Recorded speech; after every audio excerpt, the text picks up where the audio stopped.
bonsoir tout le monde. Donc, aujourd'hui, nous allons voir comment réaliser une recherche bibliographique avec PubMed et aussi comment gérer ces références par Zotero et quelques conseils qui sont très simples pour éviter les plagiats. Donc voilà, nous allons commencer déjà par un rappel de quelques préalables pour réussir une recherche bibliographique. Donc, les préalables pour réussir une recherche bibliographique. Donc, tout d'abord, il faut connaître que dans le domaine scientifique, on a des publications, on a des articles. Et souvent, pour la recherche bibliographique, nous devons trouver des articles, surtout les travaux originaux, les articles des travaux originaux qui doivent être utilisés dans notre thèse. Donc, ce sont les documents les plus, on va dire, sollicités pour préparer une thèse. Donc, la majorité ou bien les publications scientifiques sont regroupées dans une base de données.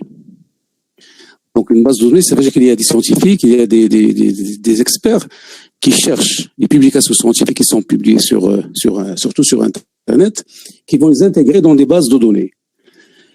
Et la recherche bibliographique doit consulter ces bases de données pour retrouver les articles qui sont fiables, qui sont utiles pour votre sujet de recherche. Donc, c'est ça le principe général. C'est-à-dire que vous allez consulter les bases de données pour trouver des articles qui sont fiables et qui sont utiles pour votre thèse et pour votre travail de recherche. Et dans cette démarche, il y a certaines choses que nous devons connaître. Tout d'abord, il y a des mots-clés. Il faut savoir que les publications scientifiques sont répertoriées dans les bases de données selon plusieurs index. Vous avez les auteurs, vous avez les titres, vous avez pas mal d'éléments, pas mal des index qui sont utilisés pour classer les publications scientifiques dans les bases de données. Et le plus important de ces index, nous avons les mots-clés. Donc les mots-clés sont des déterminants ou bien des éléments qui sont essentiels dans la recherche bibliographique. Pourquoi? Parce que les articles sont classés souvent selon les mots-clés qui sont cités dans ces publications. La deuxième chose que nous devons savoir, que pour chercher aussi des publications dans les bases de données, nous devons utiliser des moteurs de recherche. Des moteurs de recherche qui vont nous permettre de consulter les bases de données pour trouver les articles qui sont intéressants pour nous. Et pour travailler avec les moteurs de recherche, nous devons définir ou bien déterminer des requêtes. Donc, on voit donc sur ce diapo, vous avez pas mal de mots-clés que vous devez connaître. Il faut connaître que ça veut dire les mots-clés, que ça veut dire une base de données, des moteurs de recherche, une requête. Donc, tout cela pour trouver un article qui répond bien à vos attentes et qui peut répondre à l'objectif de votre sujet de recherche. Donc, lorsqu'on dit mots-clés, ce sont les keywords. Quand vous allez, par exemple, consulter un article, vous avez un article, par exemple, cet article qui traite la COVID-19. Donc, dans chaque article, vous avez toujours retrouvé la revue de publication.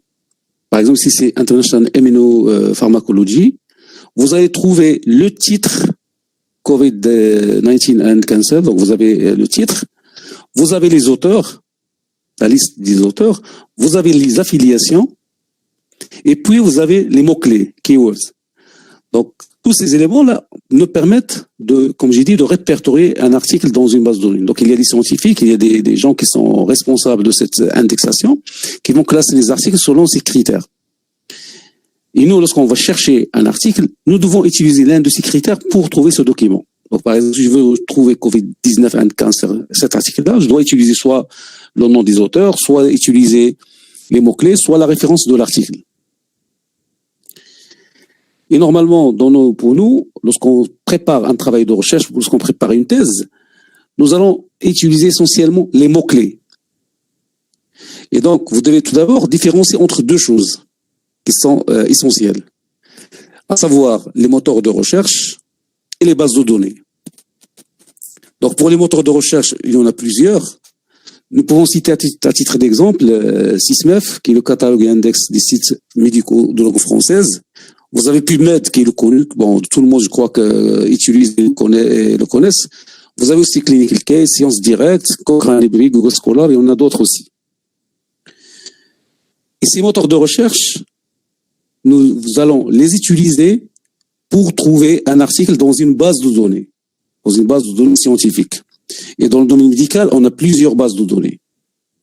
Donc, pour trouver un article scientifique dans le domaine de la santé, il faut utiliser ces moteurs de recherche qui vont consulter les bases de données spécifiques, qui sont spécialisées aussi dans le domaine de la santé, afin de retrouver les documents qui sont liés ou qui sont intéressants pour vous.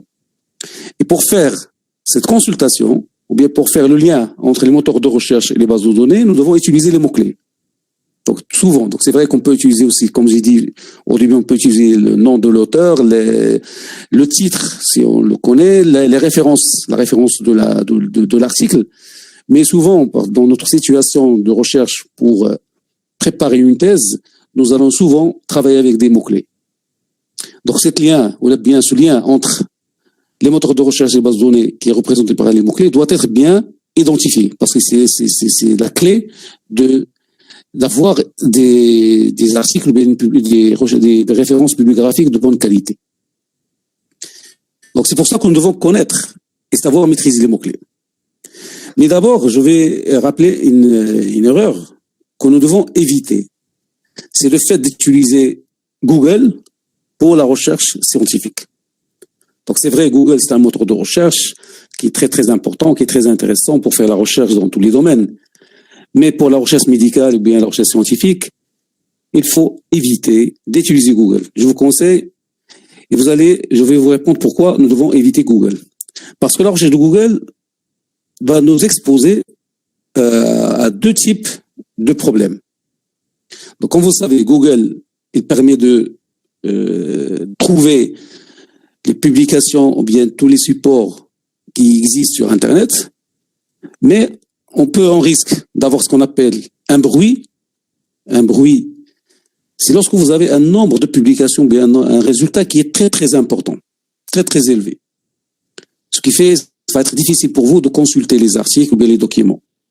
Et probablement les articles qui vous intéressent sont probablement, on va dire, noyés dans ce bruit et que vous ne pouvez pas les consulter.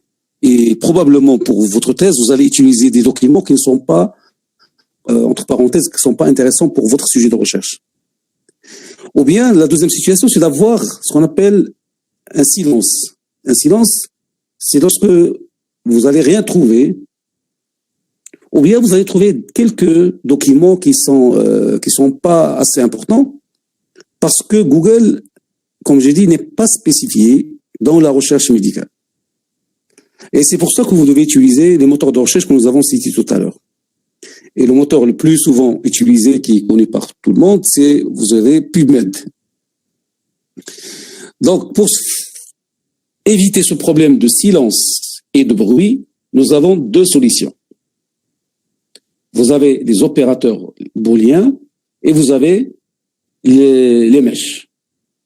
Et donc, c'est toujours comme ça. Donc, pour définir les mots-clés, ou bien pour bien utiliser les mots-clés, il faut penser à l'utilisation des opérateurs booléens et à l'utilisation de mèches, justement pour avoir un résultat ou bien un nombre de publications qui sont intéressants et éviter ces deux erreurs. Donc pour les mots-clés, donc ça c'est la première étape de la recherche bibliographique. Toujours, je vous conseille toujours, avant de démarrer une recherche bibliographique, essayez tout d'abord de définir les mots-clés, de sélectionner les mots-clés. Quels sont les mots-clés que vous devez utiliser? C'est la base, ou bien c'est le garant d'une recherche bibliographique de qualité. Donc, qu'est-ce que ça veut dire les mots-clés? Il faut tout simplement traduire votre sujet en mots-clés. Donc, au lieu d'utiliser une recherche en utilisant votre sujet de recherche en totalité, il faut tout simplement sélectionner les mots-clés qui sont intéressants. Et aussi, il faut trouver les synonymes des mots-clés et les termes associés. Ça, on va le voir. Et on va voir l'intérêt de cette recherche de synonymes qui va nous orienter aussi vers l'utilisation d'un mesh. Donc le mesh permet d'utiliser le même langage que la base de données. Donc vous rappelez, nous avons dit que les articles sont répertoriés dans les bases de données en utilisant certains index, essentiellement les mots-clés. Donc un mesh va permettre d'utiliser le même langage, les mêmes mots-clés qui sont utilisés pour l'indexation des articles, ce qui va permettre de retrouver ces documents et de retrouver ces références. Donc, comme je dis, la première étape qui est la plus importante, c'est la définition des mots-clés et trouver les mots-clés. Donc, il faut trouver les bons mots-clés. Donc, pour trouver les bons mots-clés, c'est simple. Donc, vous avez votre titre, vous avez votre sujet de recherche, éliminez les mots vides. Les mots qui n'ont pas d'intérêt et qui peuvent probablement vous orienter vers d'autres domaines qui ne sont pas intéressants pour vous.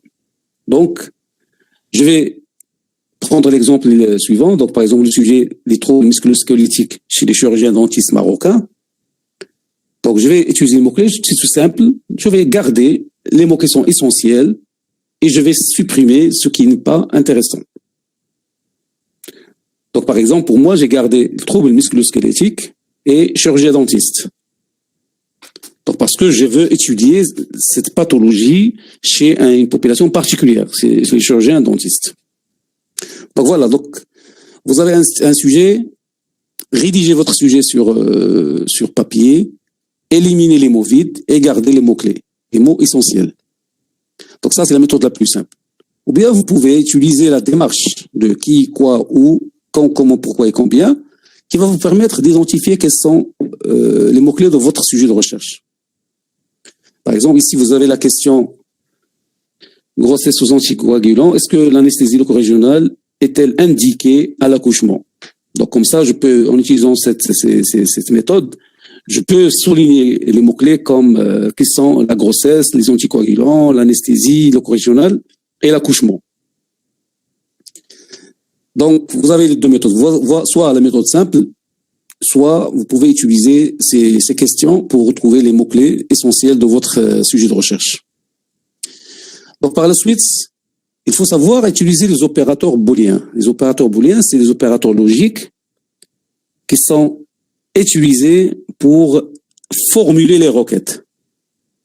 Donc, les requêtes, on va dire, c'est la méthode avec laquelle vous allez interroger les moteurs de recherche.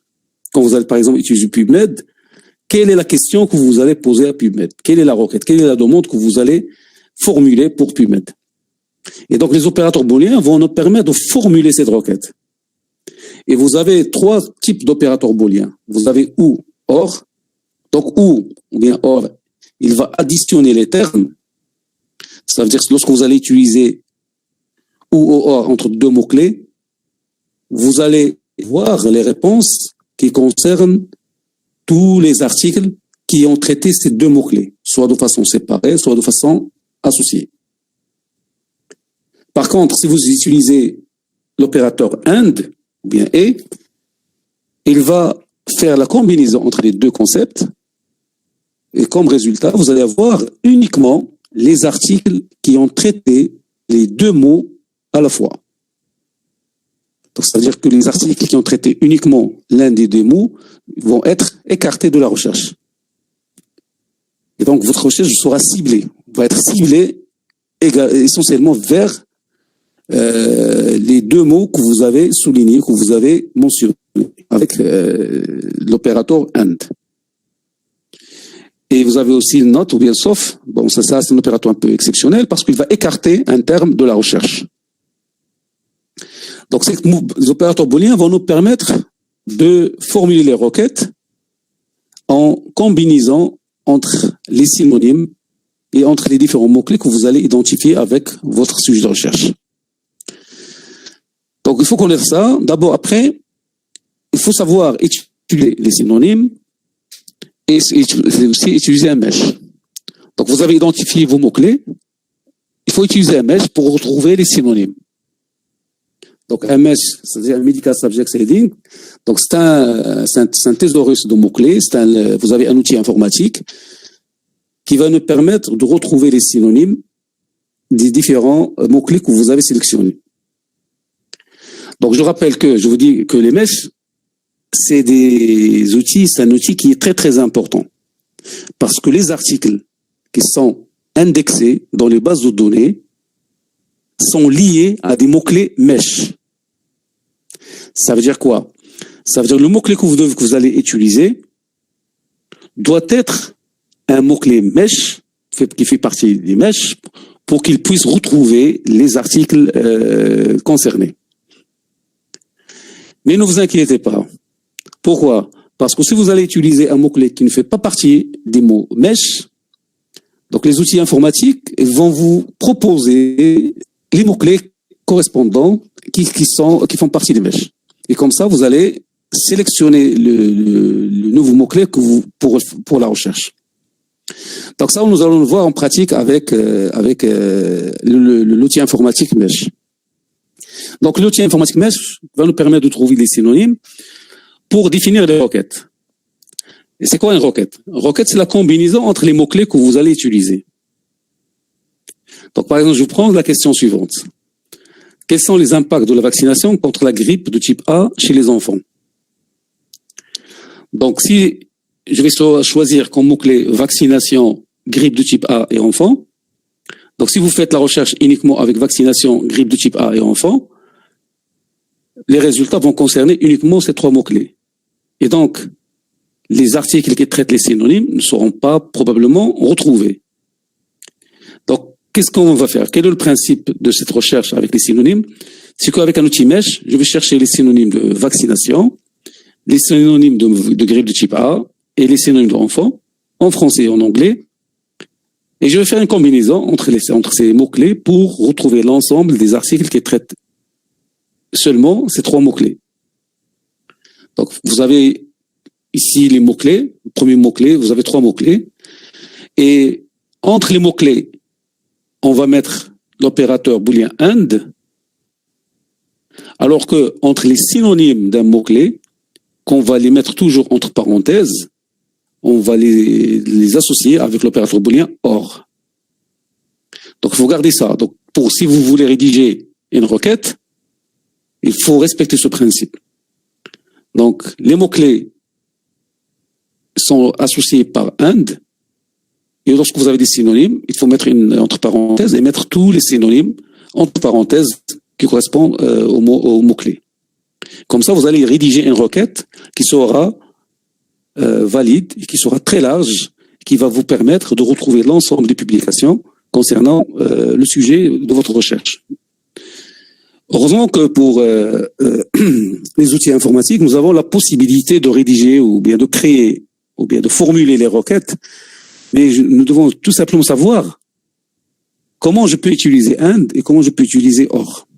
Donc ça, avec le temps, avec l'expérience, vous pouvez faire ça de façon manuelle, mais nous allons voir comment faire ça avec un outil informatique. Donc voilà. Donc nous avons dit la première étape, retrouver les mots-clés, identifier les mots-clés de votre sujet. Après, chercher les synonymes et utiliser un mesh pour retrouver les synonymes et rédiger par la suite la requête. Donc nous allons prendre l'exemple de ce sujet très simple. Vous avez trouble musculo-squelettique chez le chirurgien dentiste marocain. Donc je rappelle que vous avez cette notion de mapping. Notion de mapping, ça veut dire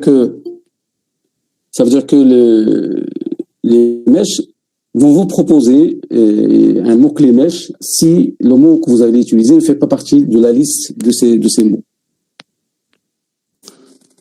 Donc nous allons prendre l'exemple de ce sujet qui correspond les troubles musculo-squelettiques chez les chirurgiens dentistes. Donc je vais passer maintenant au premier outil informatique MESH, qui est le SysMef. Donc de façon générale, donc je vais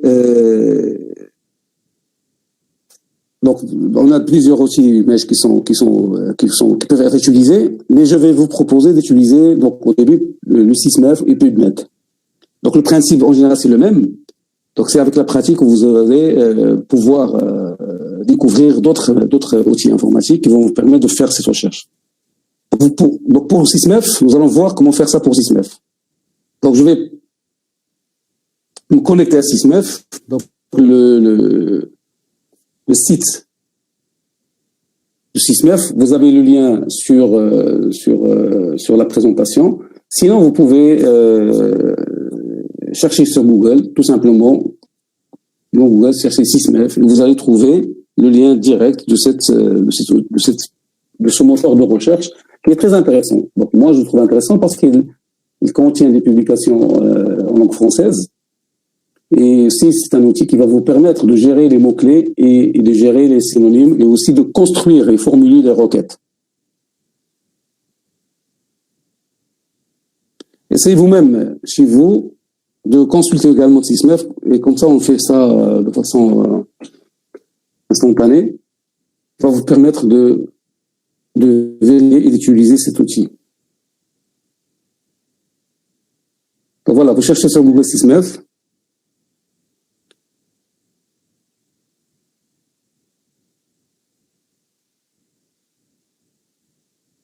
Donc voilà, donc le Sysmev, comme j'ai dit, c'est un moteur de recherche qui va nous permettre plusieurs outils qui sont très importants dans l'arche bibliographique. Donc si vous descendez un petit peu en bas, vous allez trouver le ETOP, ici, le ETOP. Donc le ETOP permet de consulter le mesh. Donc ça veut dire qu'il va vous permettre de retrouver les synonymes de votre mot-clé qui fait partie des meshs. Et vous avez aussi le constructeur des requêtes. Le constructeur de requêtes, ça vous permettra aussi de créer des requêtes. C'est-à-dire, au lieu de vous-même de rédiger les mots-clés et d'utiliser les opérateurs booléens, donc cette option vous permettra directement de créer des requêtes de façon, on va dire, correcte, ce qui va vous permettre de faire la recherche de façon correcte. Donc, je vais passer directement à la création de requêtes parce que cette rubrique, il permet les deux. Il permet de retrouver les meshs et aussi de créer les requêtes pour la recherche bibliographique. Donc, vous cliquez sur le constructeur de requêtes bibliographiques médicales. Donc, on va aller voir, je vais taper ma recherche, je vais utiliser le mot-clé de ma recherche. Donc, pour ma recherche, j'ai parlé de troubles musculo-squelettiques. Donc, je vais écrire troubles musculo-squelettiques pour voir s'il existe. Parce que des fois, vous pouvez choisir un mot-clé qui ne fait pas partie des mots mesh, et donc vous n'allez pas le retrouver. Mais, comme j'ai dit tout à l'heure, ça on va le voir par la suite, c'est que l'outil va vous proposer des mots-clés qui sont équivalents, que vous pouvez utiliser. Donc voilà, vous avez trouble. Après, je vais créer musculo-squelettique.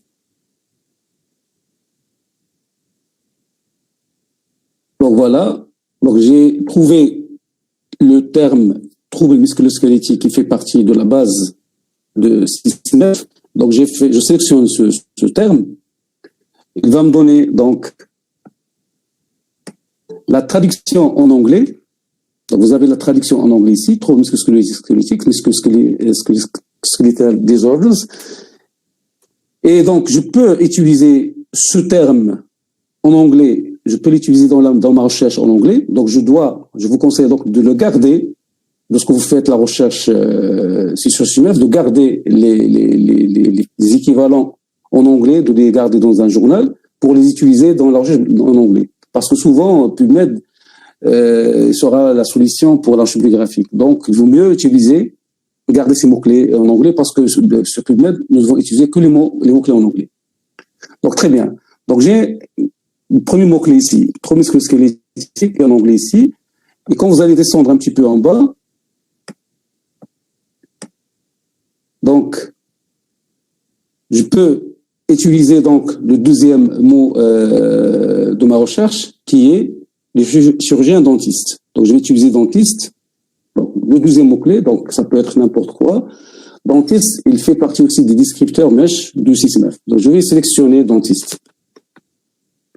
Et de la même façon, j'aurai aussi sa traduction en anglais qui fait partie des mots-clés mesh. Donc, j'ai dit ça parce que quand par exemple, je vais faire chirurgien dentiste. Je vais voir est-ce qu'il existe un chirurgien dentiste parmi les mots mesh. Donc, vous voyez, donc, lorsque je fais chirurgien dentiste, le logiciel, le moteur de recherche ne m'a pas donné des propositions. Donc, ça veut dire que le chirurgien dentiste n'existe pas, ne fait pas partie des mots-clés mesh. Et donc, je ne dois pas l'utiliser. Et dans ce cas-là, lorsque j'ai utilisé dentiste, lorsque j'ai utilisé le compte dentiste, qui est équivalent à chirurgien dentiste, j'ai trouvé un mot mesh dans le moteur de recherche.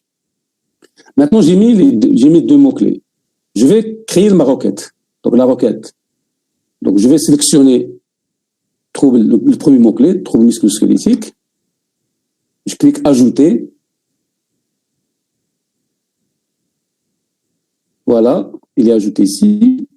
Après, je vais cliquer sur et. Donc, pardon, je vais cliquer sur dentiste, puis je clique sur E. Je sélectionne chirurgien dentiste, et je clique après sur l'opérateur booléen et. Vous vous rappelez, vous avez et ou sauf, and or not. Donc, je clique sur et, comme ça, parce que moi, je cherche des troubles musculo-squelettiques chez les dentistes. Donc, ma combinaison, je dois combiner les deux. Je vais utiliser and. Donc, voilà. Donc, vous avez votre requête. Ça, c'est ce qu'on appelle une requête. Ce qui va vous permettre de faire la recherche bibliographique ciblée à votre sujet de recherche. Et si vous descendez un petit peu en bas dans le même moteur de recherche, vous allez trouver ici les résultats directs sur PubMed, sur SysMef et sur LISA, les bases de données. Donc ça ici, ce sont les bases de données qui vont me permettre d'avoir l'accès direct aux résultats de ma recherche. Donc SysMef, vous allez avoir des références en français. LISA aussi, vous pouvez avoir des résultats en français. PubMed, souvent, dans plus de 90%, c'est des résultats en anglais. Donc, on voit ici, pour SysMef, il a déjà trouvé 320 résultats. Donc, moi, par exemple, je vais chercher à consulter les publications sur PubMed. Donc, je vais tout simplement cliquer sur PubMed.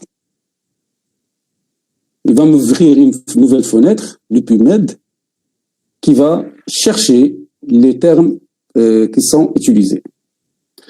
Donc, comme vous allez voir ici, donc la recherche ici, qu'est-ce qu'il a mis?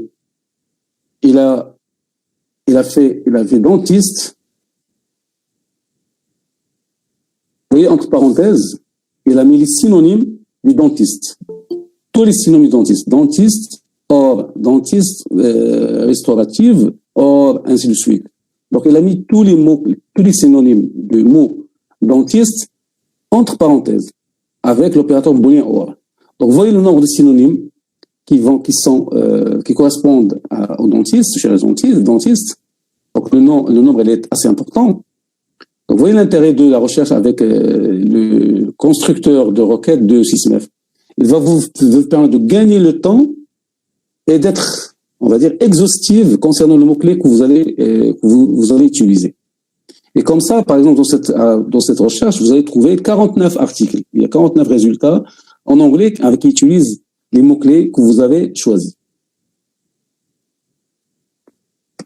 Est-ce que c'est clair, cette étape de SysMef?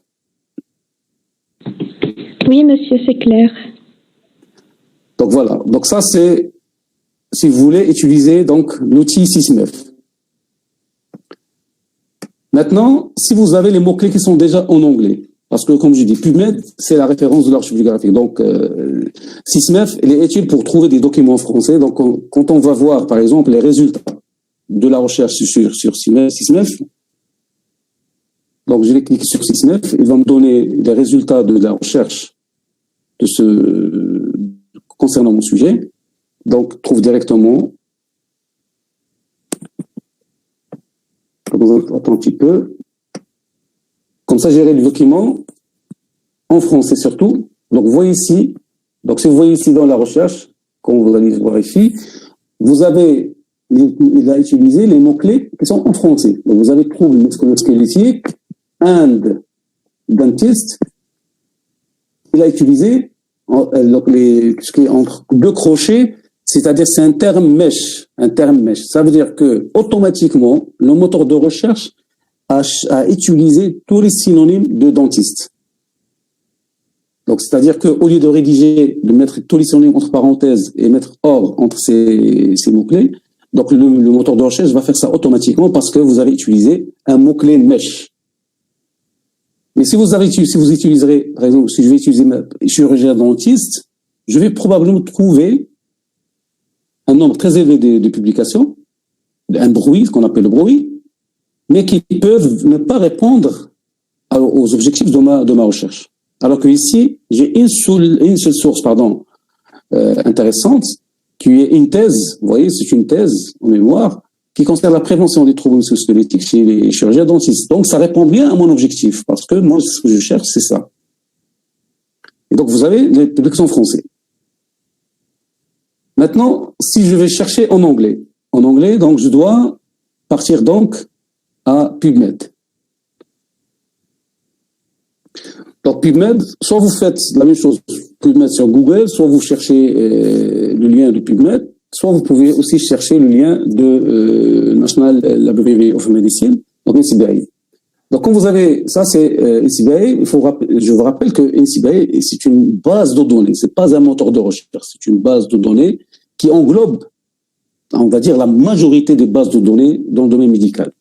Donc, c'est pour ça que je dois chercher ici. Quand vous voyez ici, vous avez all database. C'est-à-dire que vous avez toutes les bases. Si je vais chercher ici, si je vais utiliser ici une recherche, il va chercher dans toutes les bases de données. Ce qui peut ne pas être intéressant pour moi, parce que la recherche va être très très large. Donc, je peux fixer ma recherche dans une base de données qui est spécifique pour le domaine, mon domaine. Donc, pour nous, généralement, on cherche sur PubMed. Donc, je peux trouver PubMed dans la liste. Donc, vous avez PubMed ici. Mais avant de faire la recherche sur PubMed, je dois commencer d'abord par, comme nous avons dit tout à l'heure, les mots-clés. Je dois trouver les mots-clés. Et surtout, je dois trouver les mots-clés qui sont en mèche. Donc, pour cela, j'ai un outil ici. Donc, vous avez l'outil de PubMed. Donc, je vais entrer sur PubMed.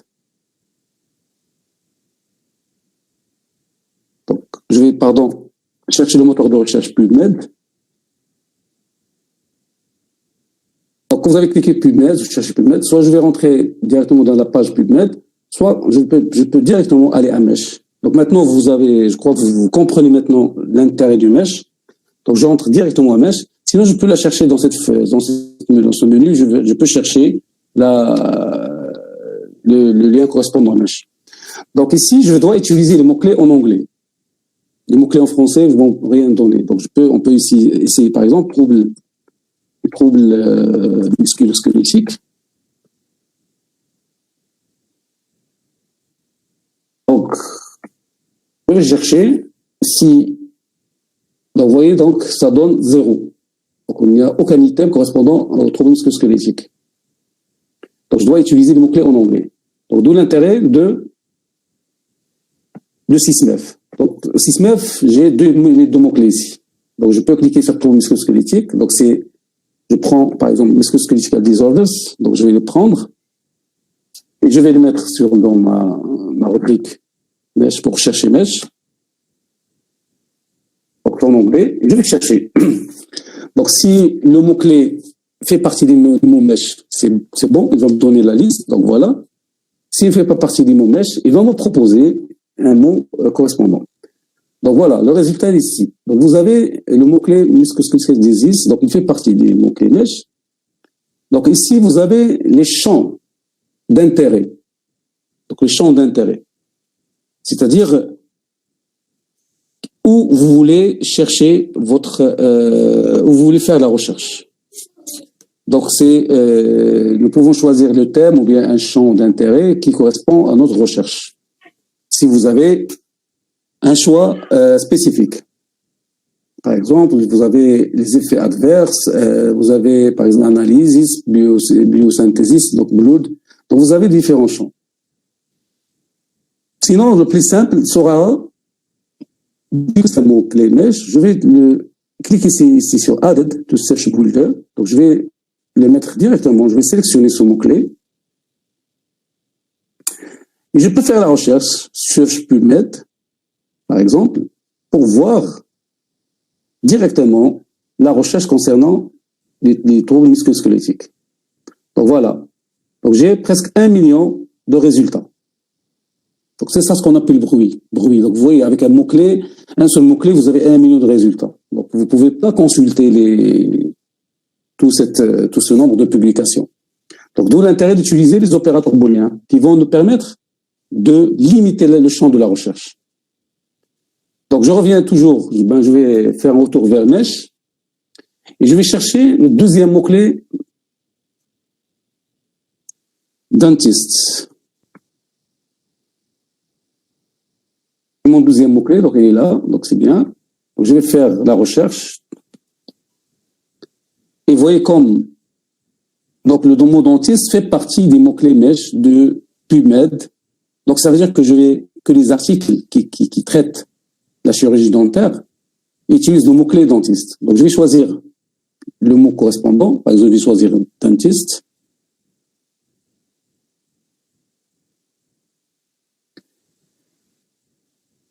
Donc, je vais utiliser.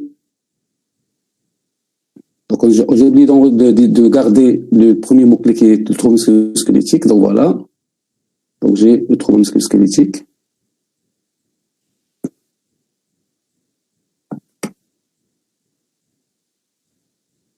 Donc, je vais retourner à ma page pour récupérer le mot en anglais.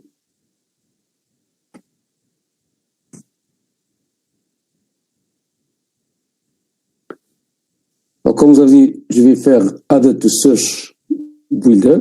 Donc, je vais l'ajouter dans ma partie.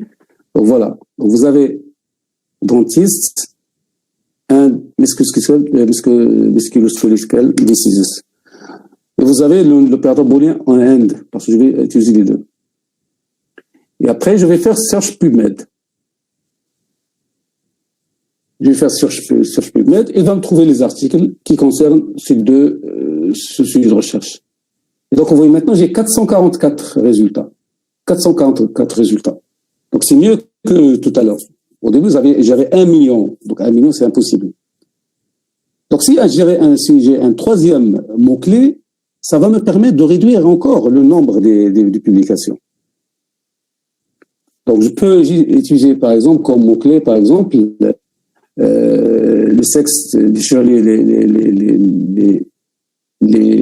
femmes, les chirurgiens dentistes femelles. Donc, je vais retourner dentiste.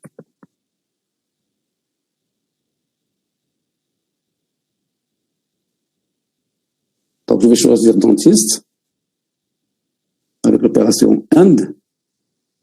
Je vais l'ajouter. Je vais utiliser femmes. Par exemple, je vais chercher chez les femmes dentistes. Donc, je vais utiliser les femmes. Donc, je vais mettre recherche et voir quels sont voilà. J'ai mis donc le mesh pour women. Donc, je vais l'ajouter aussi. Donc, comme ça, j'ai créé ma requête. Vous voyez? Donc, j'ai rédigé ma requête ici. Et cette requête, elle englobe, comme tout à l'heure, comme nous avons souligné tout à l'heure, elle englobe les mots-clés avec leur synonyme mesh. Comme ça, je serai sûr et certain qu'on va trouver toutes les publications qui concernent ce sujet, qui sont dans la base de données de NCBI. Donc, je fais la recherche, Search PubMed. Donc, voilà. Donc, vous voyez donc, au début, vous avez 1 million parce que vous avez utilisé un seul mot-clé. Quand on a utilisé 2, ça m'a donné 444. Et avec un troisième mot-clé, ça me donne 10. Et donc, ce qui fait que le nombre de publications est relativement limité et qui est ciblé. Si vous utilisez la même recherche sur Google, par exemple, vous allez trouver que le nombre de publications sera énorme. Vous pouvez les tester chez vous, donc pour ne pas perdre un peu de temps, donc vous pouvez tester ça chez vous. Et donc, c'est comme ça qu'on fait la recherche bibliographique. Maintenant, vous avez les résultats de la recherche. Vous avez la production, ou bien les résultats de votre recherche. Maintenant, nous allons voir comment gérer les articles. C'est un petit point que nous pouvons voir avec les mèches de Google, de PubMed, c'est que vous pouvez faire ça, par exemple, de façon, on peut dire, relativement directe, par ce bouton Advanced. Quand vous cliquez sur Advanced, vous allez retrouver le builder, le créateur des requêtes, comme celui du SysMef, que vous vous rappelez. Et comme ça, je vais mettre, par exemple, les mots-clés ici. Donc, je vais mettre, par exemple, musculo-squelettic disorder, par exemple. Je peux, par exemple, comme j'ai dit, comme nous avons dit, utiliser SysMef pour avoir les mots-clés en anglais. Donc, je vais prendre mon premier mot-clé. Je vais le mettre dans le premier champ.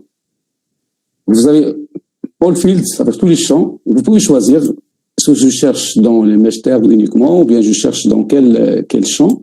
Après, vous avez and. Donc j'ai dentiste. Imagine cette fois, je veux étudier les troubles musculo-squelettiques chez les dentistes, mais je dois écarter les femmes de mon étude. Donc je peux, au lieu de mettre and, je vais mettre not women. Et comme ça, je vais la mettre dans le champ et je vais faire la recherche. Et dans cette menu avancée de la recherche mesh, vous avez ici l'historique de votre recherche. Il vous donne l'historique de votre recherche avec le nombre des items retrouvés. Ça, c'est le nombre des items, ou bien des mots-clés retrouvés, que les mots-clés mesh. Et comme ça, vous allez faire la recherche et vous allez trouver les publications qui existent sur PubMed. Donc, par exemple, ici, Not Women, donc il y a 0 résultat.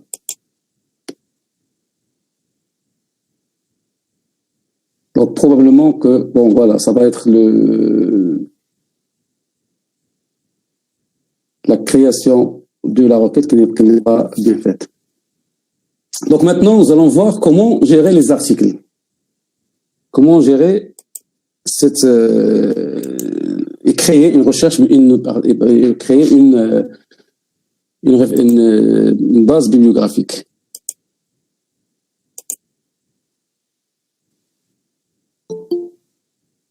Donc voilà.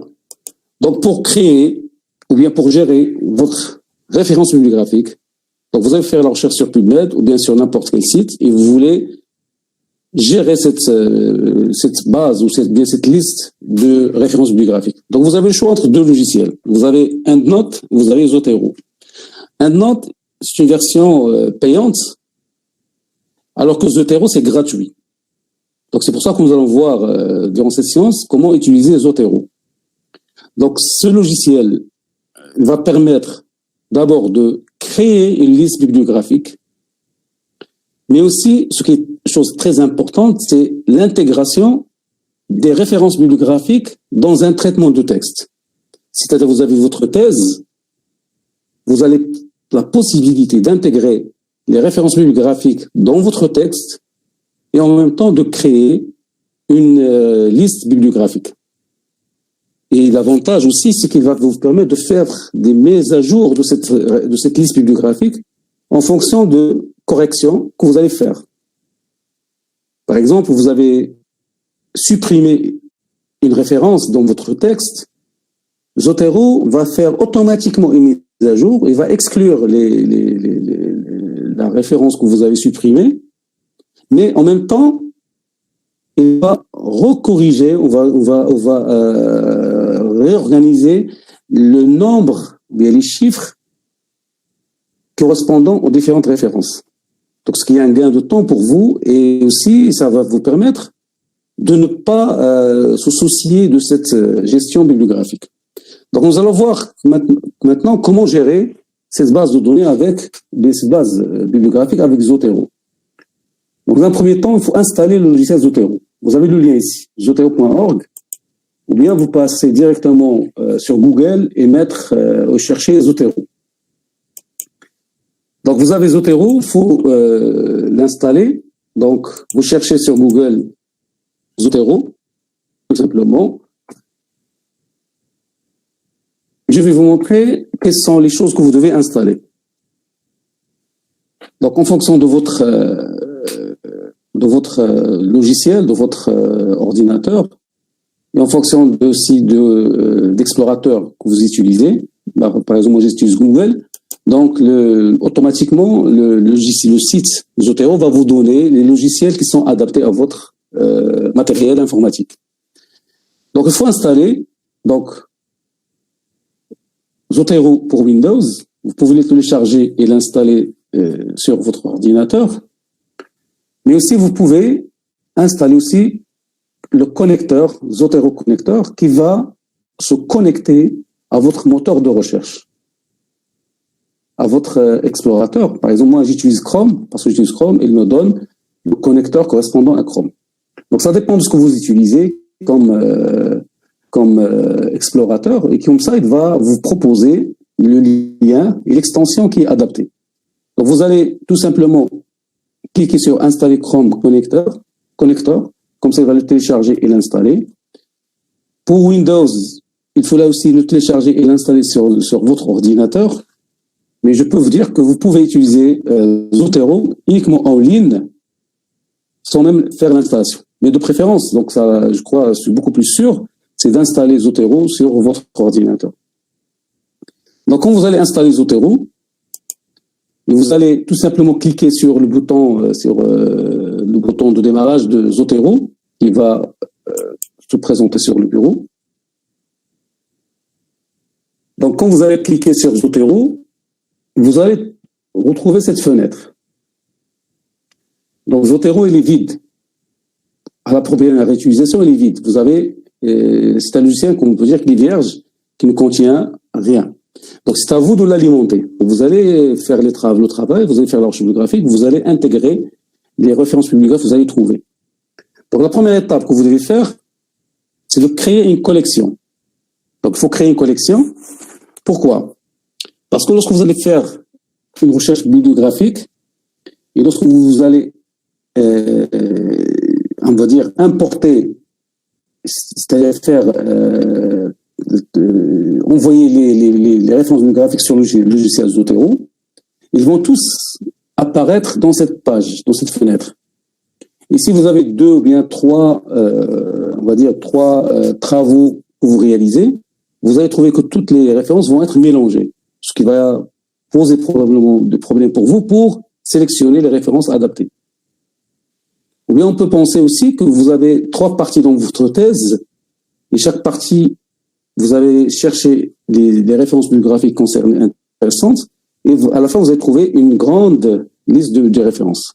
Donc, c'est pour ça qu'il faut créer une collection. Donc, je vais, au niveau de la bibliothèque, ou bien sous dossier jaune, avec plus vert, je vais cliquer sur ce dossier, ou bien au niveau de la bibliothèque, je clique à droite de ma souris, et comme ça, elle va me donner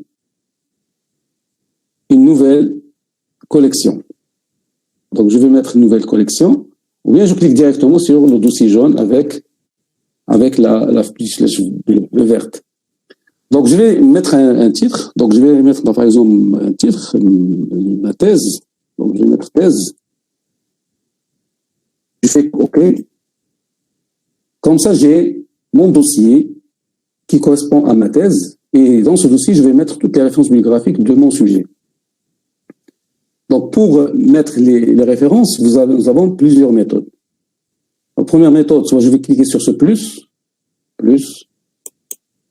et je vais préciser quel type d'article, je vais saisir manuellement les références.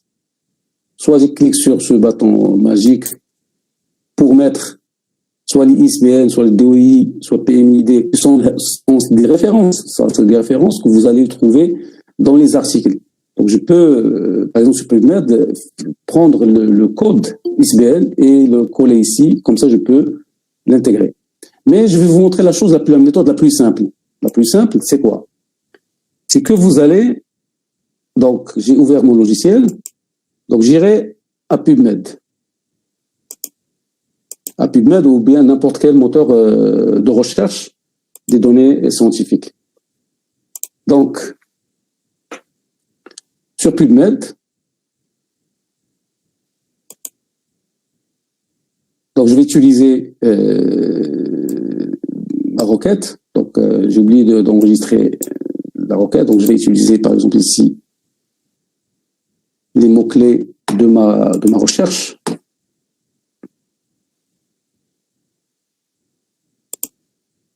Donc, je vais prendre les troubles musculo-squelettiques. Comme ça, vous allez faire l'opération depuis le début. Au lieu de faire recherche des mèches, je prends mon dentiste. Vous avez un dentiste.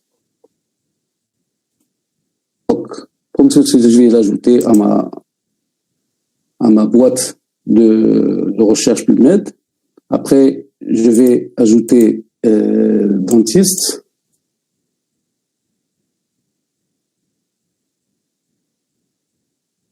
Donc, je sélectionne dentiste et je vais cliquer sur Added to Search Builder. Comme ça, j'aurai ma requête et je vais faire Search PubMed. Donc voilà, donc j'ai mes résultats ici. Donc mes résultats qui sont présentés avec une page de 10 citations. Donc je peux changer ça, je peux demander de citer plusieurs références sur ma page. Donc je clique sur Display Options. Ici, il va me donner ici le résumé. Je peux choisir le summary. Je peux par exemple sélectionner abstract, référence PubMed, ainsi de suite. Donc, je peux choisir le format de présentation des références. Après, vous avez ici le tri, donc de la plus récente. Je peux choisir en fonction de différents autres critères.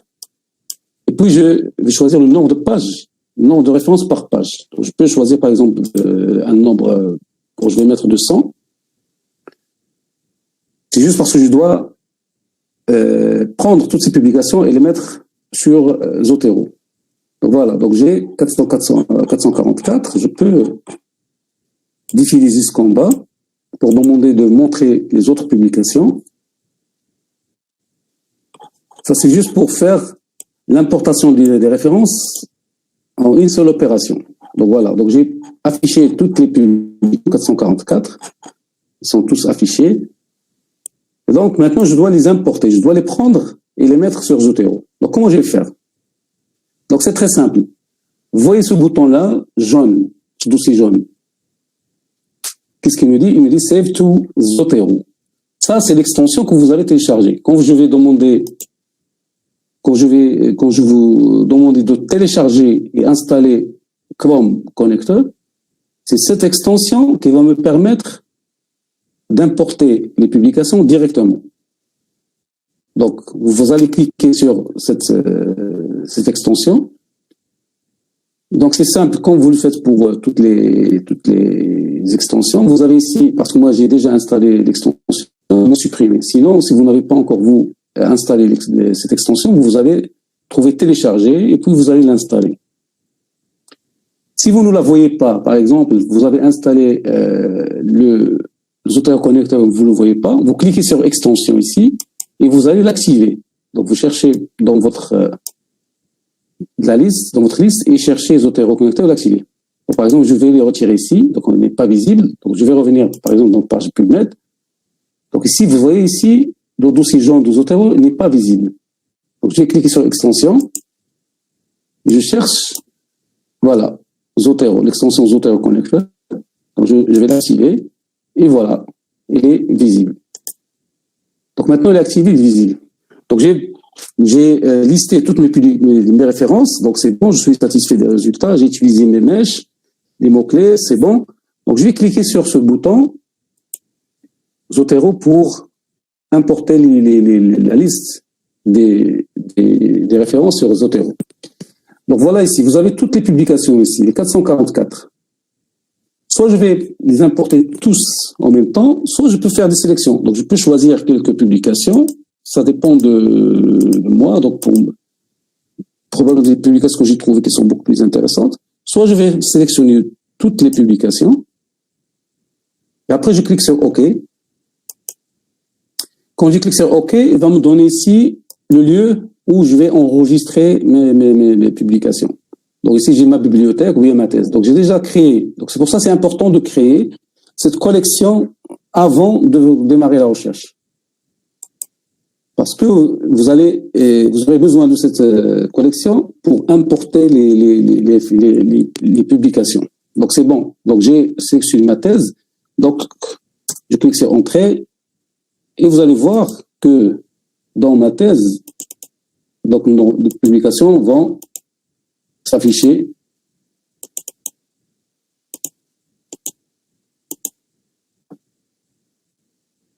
donc voilà. Attends, on va refaire tout ça.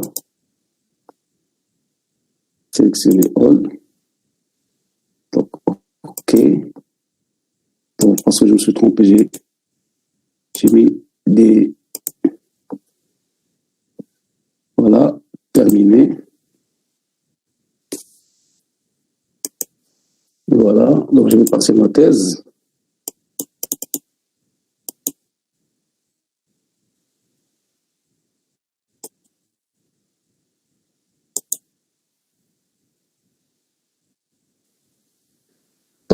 Donc voilà, vous avez des publications sur Zotero. Donc vous avez la liste de toutes les publications sur Zotero. Il y a une chose intéressante que nous devons aussi voir. Donc vous allez cliquer sur la flèche qui est proche, qui est juste à gauche de chaque publication. Vous allez trouver les éléments téléchargés avec la référence. Donc vous avez PubMed, on utilise donc c'est on va dire le lien de la publication. Vous pouvez cliquer voir donc ce qu'il a. Donc s'il vous donne le lien, la date de consultation, donc vous avez les éléments. Après vous avez le texte intégral. Donc ça c'est l'avantage, c'est-à-dire au lieu de télécharger article par article, vous avez le texte intégral. Donc vous l'avez ici, le texte intégral que vous pouvez télécharger. Donc je clique ici, par exemple, je clique sur ce texte intégral et le logiciel va m'orienter directement vers cette page de cet article. Et comme ça, je peux consulter directement la publication.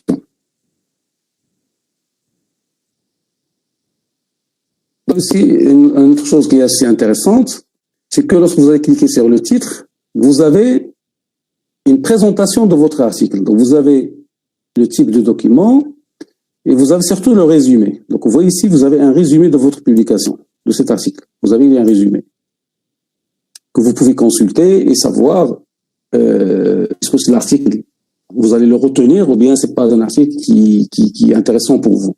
Donc, comme ça, vous pouvez avoir une idée sur la publication. Et bien sûr, pour cet article, parce que l'article est gratuit, vous avez le texte intégral. Donc, quand j'ai cliqué sur texte intégral, je peux consulter directement. Donc, Zotero va m'orienter directement vers la publication. Voilà, j'ai mon document, mon article accessible et sur PDF. Et comme ça, je peux le voir. Donc, vous voyez, donc ça fait partie des éléments qui sont très intéressants sur Zotero. Et donc, vous pouvez consulter et survoler l'ensemble des publications. Donc, vous voyez donc les articles où on a le document intégral. Donc, il y a des articles qui sont que vous allez trouver là. Par exemple, cet article, vous n'avez que le lien. Vous n'avez pas le texte ou bien le document complet parce que c'est un article qui est payant. Donc, quand je clique sur le titre, j'aurai toujours la même chose. Je vais avoir le titre de l'article, la matériel et méthode, le résumé, de la publication. Et donc, vous avez téléchargé les publications. Vous pouvez créer une liste bibliographique. Une liste bibliographique si vous voulez la consulter. Donc, je peux sélectionner toutes ces publications. Je peux faire CTRL-A pour sélectionner toutes les publications. Clique à droite et je vais faire créer une bibliographie à partir des données. Je peux sélectionner quelques articles. Je ne suis pas obligé de tout sélectionner, mais je peux sélectionner certains articles pour créer cette bibliographie. Donc, cette bibliographie sera utilisée indépendamment de votre thèse. Vous allez voir comment créer une bibliographie de votre thèse.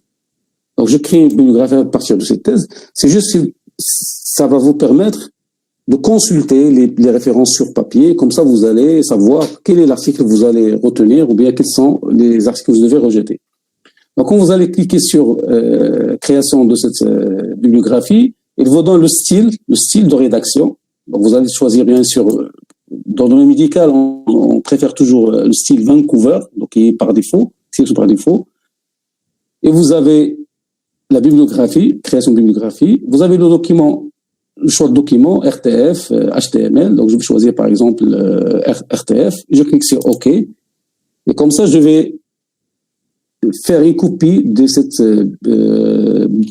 références bibliographiques pour les consulter, comme je dis, avant, après, ou bien les consulter sur papier.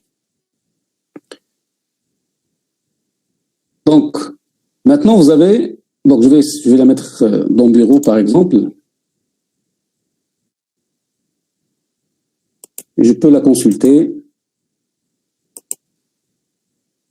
Ici, voilà, biographie sans nom. Et comme ça, vous allez trouver la liste biographique. Donc, la même méthode que nous avons fait avec PubMed, nous pouvons la faire avec les autres moteurs de recherche. Donc, si je prends la même chose, je prends le moteur de recherche Sysmef. Donc, Sysmef, j'ai fait la recherche, j'ai trouvé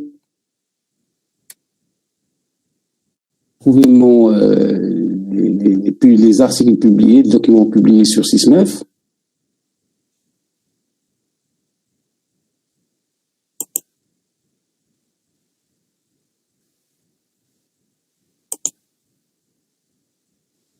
Donc la même chose, ici vous avez un seul document. Donc quand je clique ici sur Save to Zotero, donc je peux également enregistrer la page. Voilà, donc il me donne enregistrer la page de Sysmef. Et voilà, je peux chercher mon dossier thèse pour faire l'enregistrement de la page. Maintenant, si je veux l'article, je sélectionne l'article et je vais faire la même chose. Donc, je vais mettre dans ma thèse terminée et comme ça, je vais trouver le document, donc l'article dans ma thèse. Donc, voilà.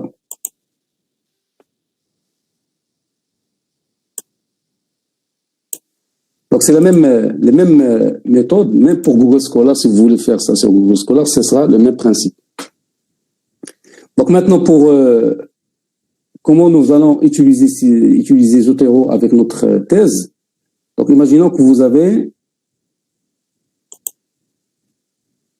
une thèse, dans une thèse, vous avez ce texte-là, et vous cherchez à mettre en place des références bibliographiques. Donc ici, maintenant, nous devons déjà installer un plugin qui va permettre d'intégrer Zotero dans Word. Donc, vous allez partir de Zotero. Et vous allez chercher le plugin en bas. Vous avez en bas ici plugin, vos plugins. Et vous allez chercher le plugin correspondant à votre éditeur de texte. Donc, si vous avez Word, vous allez utiliser, si vous avez d'autres éditeurs, vous allez utiliser les autres. Donc, vous cherchez ici, vous avez ici Word Processor and Writing Integration. Donc, voilà. Donc, je clique sur ça. Et après, je vais l'installer. Normalement, lorsque j'installe Zotero sur mon ordinateur, il va intégrer automatiquement Zotero. Si vous ne trouvez pas, donc voilà, si vous Zotero dans la barre de menu ici, voilà ici. Si vous ne le trouvez pas, à ce moment-là, vous pouvez l'activer en installant le plugin de Word.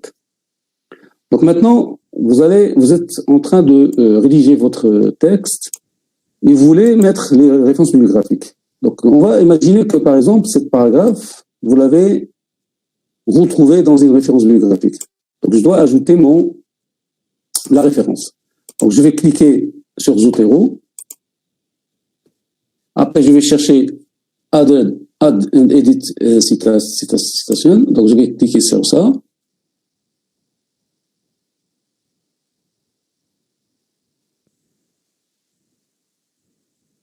Donc, bien sûr, pour que ce bouton soit actif, il faut que le logiciel Zotero soit ouvert. Il ne faut pas le fermer. Donc, vous voyez, donc, il est déjà ouvert ici. Donc, je le garde toujours ici en bas. Donc, il faut qu'il soit toujours ouvert.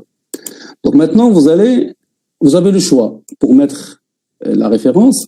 Soit, si vous connaissez l'auteur ou bien vous connaissez le titre de l'article, vous pouvez écrire les premières lettres de votre article. Par exemple, je vais mettre prévalence, par exemple. Comme ça, il va me donner la liste des préférences. Donc, je vais par exemple choisir celui-là et je vais mettre entrée. Et voilà. Donc voilà, il est mis ici avec le chiffre, le numéro 1.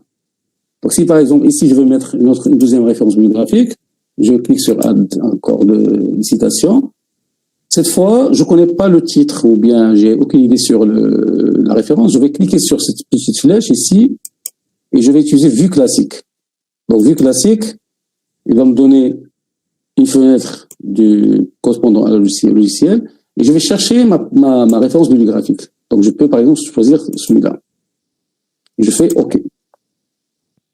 Maintenant, je vais mettre ici une référence bibliographique. Mais cette fois, cette information est issue de 2 publications, ou de 3 publications. Donc, je dois mettre 2 ou 3 références. Donc, je vais toujours cliquer sur la place où je dois mettre la référence, clique sur Add Citation, et puis, je vais mettre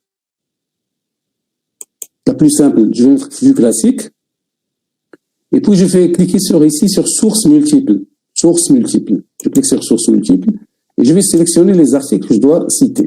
Donc, par exemple, je vais mettre 3.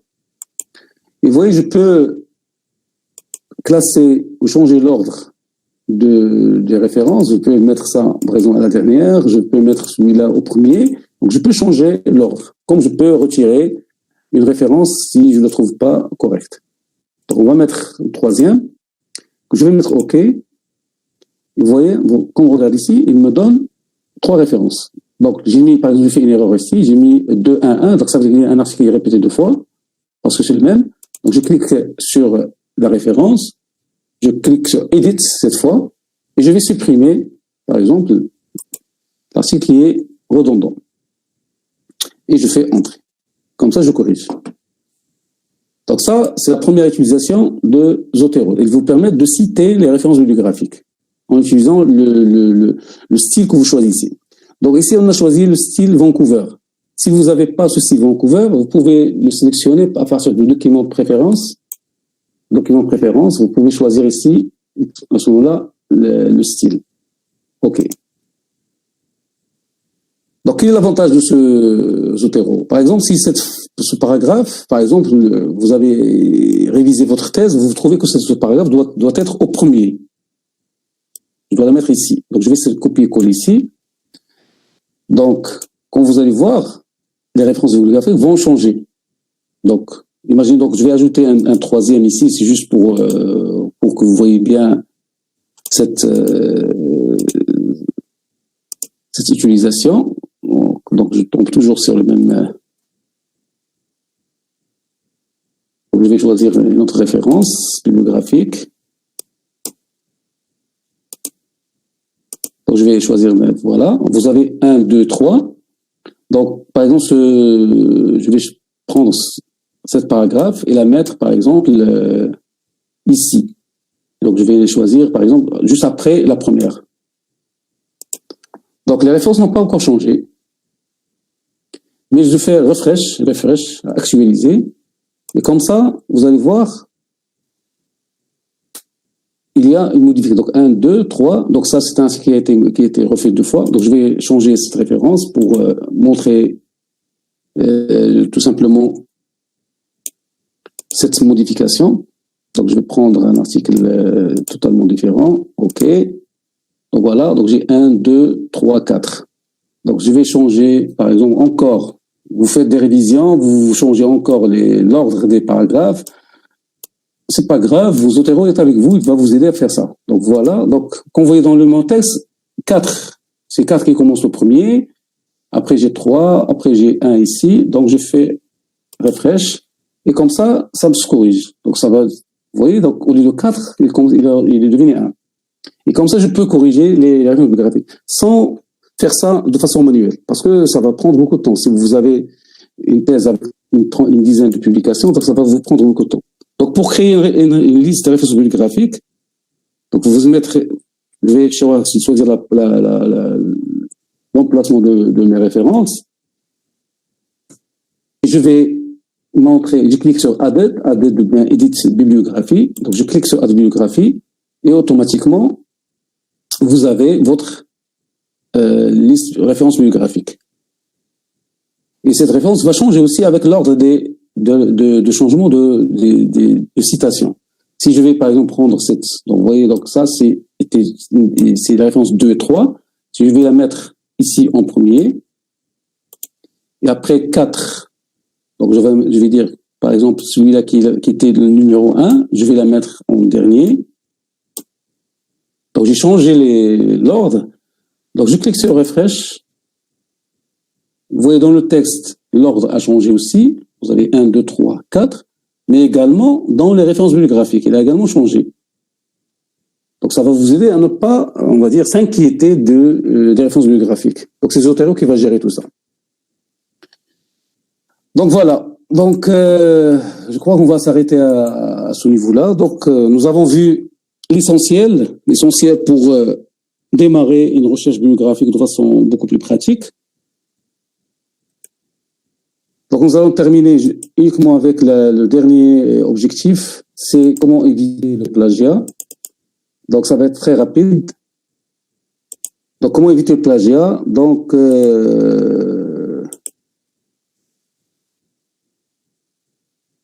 lorsqu'on parle de plagiat, c'est simple, c'est lorsque vous allez utiliser les travaux des autres et dire que ce sont vos résultats ou bien votre travail.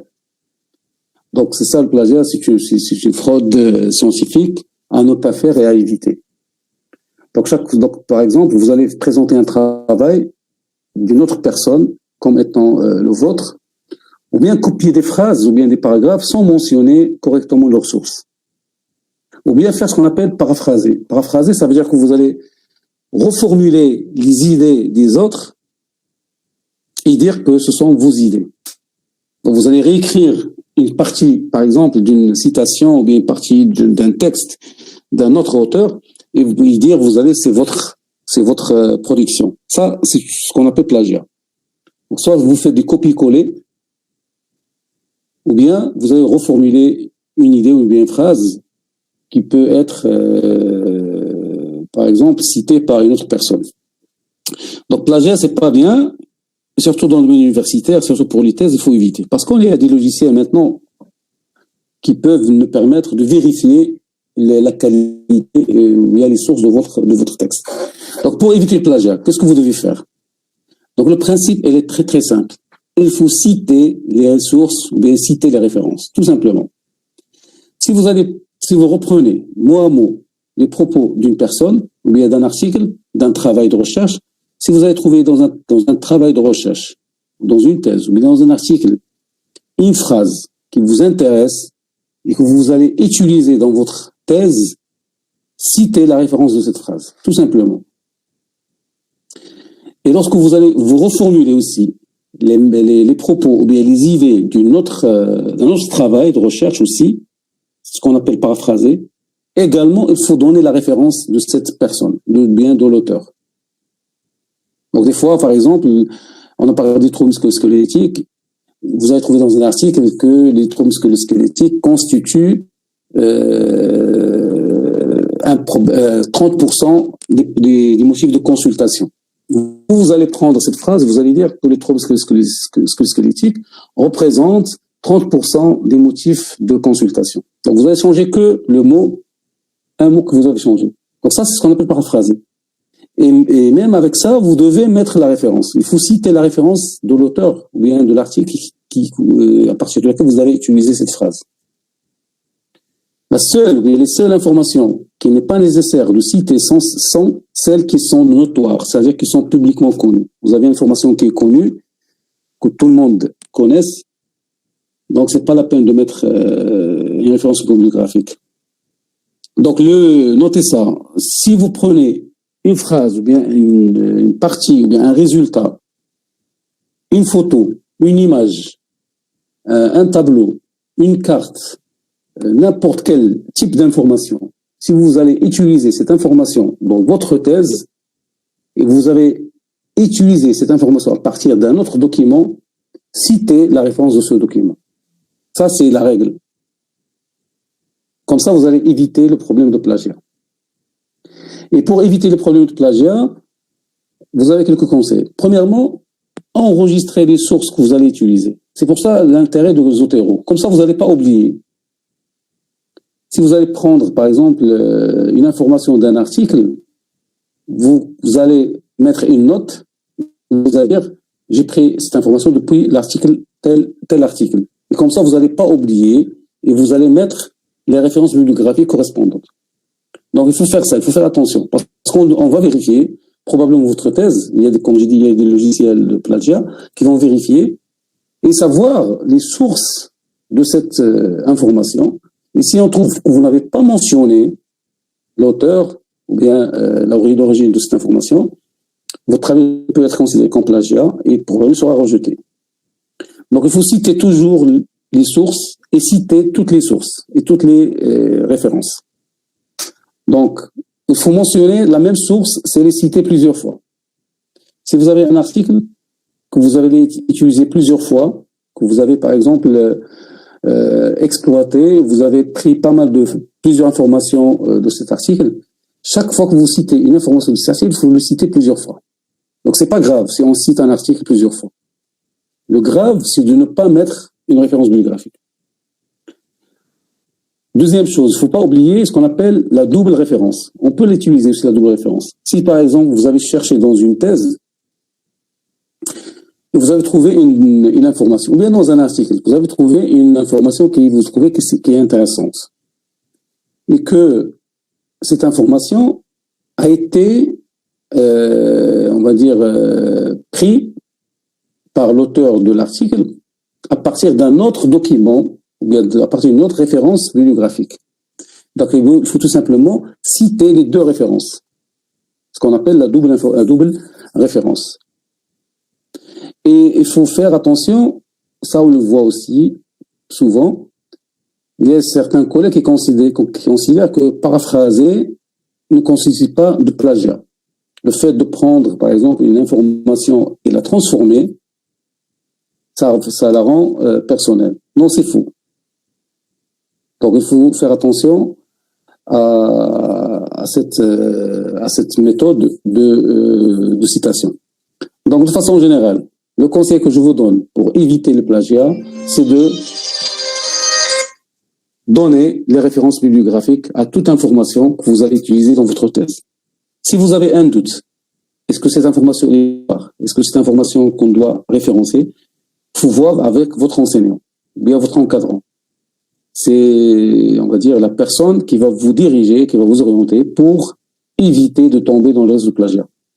Mais à votre niveau, il faut mettre dans la tête que chaque fois que vous allez prendre une information, il faut mentionner la source de cette information. Donc voilà, j'ai espéré de faire cette séance le plus rapidement possible, mais je crois que ça a pris un peu de temps, donc presque 1h20 minutes. Donc j'espère que c'est utile pour vous, que vous avez trouvé des réponses aux différentes questions.